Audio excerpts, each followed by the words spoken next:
সকালে মাংস রান্না হবে। চলো দেখে নিই। প্রথমে আলুগুলো কেটে এরকম লাল লাল সরষের তেলটা ভেজে নিই, তারপরে বলে দিচ্ছি। তবে হ্যাঁ, অনেক দিন পরে আমি লং ভিডিও পোস্ট করব। আপনাদের ভালোবাসা পেলে আমি প্রতিদিন পোস্ট করতে রাজি এরকম ভিডিও। তারপরে কড়াইতে বেশ খানিকটা তেল দিয়ে গোটা গরম মশলা আর ফোড়ন দিয়ে লবঙ্গ ফোড়ন দিয়ে দেবে। হ্যাঁ, তবে এলাচ কিন্তু দেবে না, আমি পরে বলছি। ওটা যখন বেশ গরম হয়ে যাবে একটা তেজপাতা আর দুটো শুকনো লঙ্কা ফোড়ন দিয়ে দেবে। তারপরে এই কাঁচা লঙ্কাগুলো সাইড, এই পেঁয়াজগুলো দিয়ে দেবে।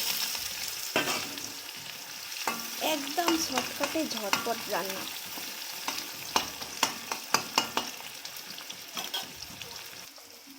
মাংসতে আমি খানিকটা শুধুমাত্র সর্ষের তেল মাখিয়ে রেখেছি, আর কিন্তু কিচ্ছু মাখাইনি। দেখতে পাচ্ছ কাঁচা লঙ্কাটা রয়েছে, চর্বিগুলো আলাদা করে নিয়েছি, এটা এর সঙ্গেই রয়েছে, এটা পরে দেবো, এক্ষুনি না। পেঁয়াজগুলো বাদামি করে ভাজা হয়ে গেল। দেখুন আমার কিন্তু ভাজা হয়ে গেছে, আর পেঁয়াজ নরম হয়ে গেছে। ঠিক আছে, নরম হয়ে গেছে। এবার আমি আদা রসুনের পেস্টটা দিয়ে দেবো। বরফ হয়ে আছে তো কি, তাতেই চলে যাবে, এতেই যথেষ্ট না, তাহলে আর জলটা লাগবে না আর পুড়ে যাবে না।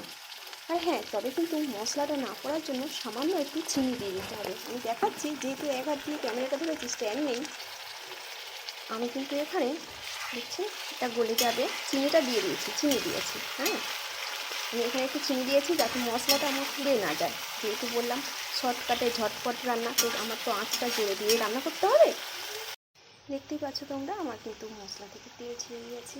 এবার যে মাংসটা আমি সর্ষের তেল দিয়ে মেখে রেখেছিলাম সেগুলো দিয়ে দেবো।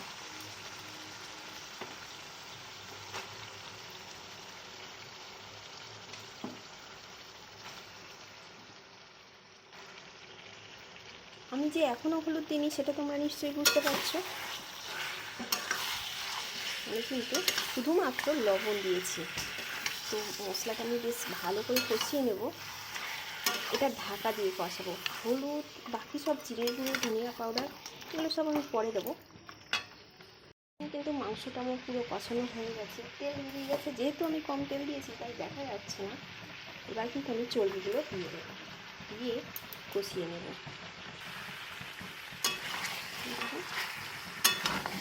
আমি কিন্তু এখনও হলুদ দিইনি, বুঝতে পারছেন? সরি, হাতটা আমার এদিক ওদিক হয়ে যাচ্ছে, কারণ এক হাতে ফোন ধরেছি আর এক হাতে রান্না করছি, বুঝতেই পারছেন আশা করি।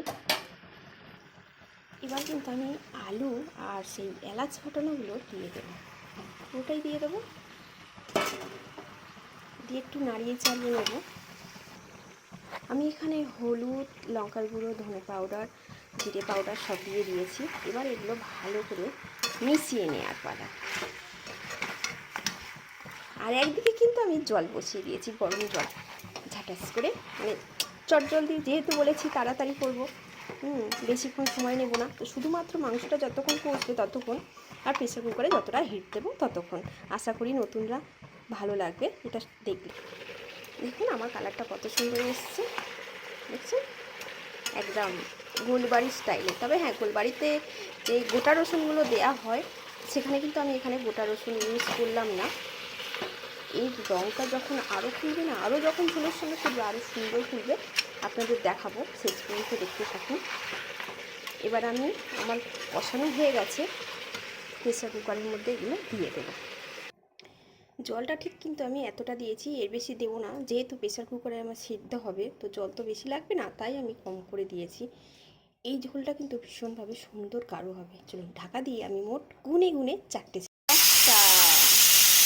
সিটি হয়ে গেল, 2টো, 3টে, 4টে, 4টে সিটি হয়ে গেল।